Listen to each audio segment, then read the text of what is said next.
High বন্ধুরা, আজ সোমবার রাখি পূর্ণিমার দিন, তাই আজ নিরামিষ রান্না করলাম। আলু পোস্ত করেছি আর এটা বিমলির ডাল করেছি। দেখো, হলুদ, চিনি নিয়েছি, একটু পাঁচফোড়ন নিয়েছি, আদা, জিরে, ধনে, মৌরি বাটা, নুন নিয়েছি।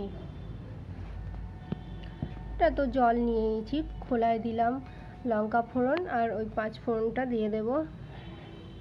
ওটা একটু ভাজা ভাজা হয়ে গেলে মশলাটা দিয়ে একটু ভেজে নেব।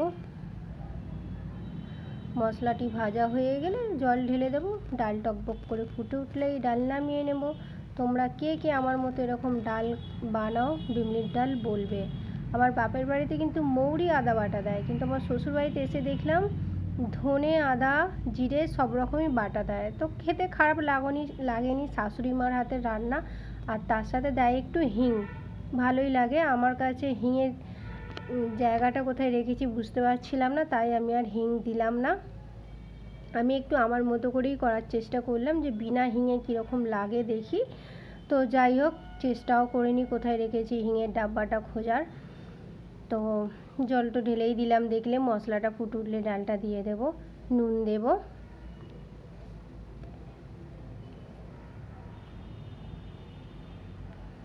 তোমাদের কার কার রান্না করতে ভালো লাগে বলো বন্ধুরা।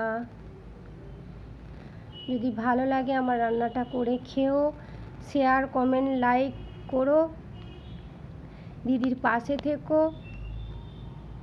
ভালোবাসা দিয়ে তোমাদেরকেও ভালোবাসা অবিরাম। আজ শুভ রাখি পূর্ণিমা, তোমরা সবাই ভাইদের কাছে যাবে রাখি পরাতে, আমিও যাব।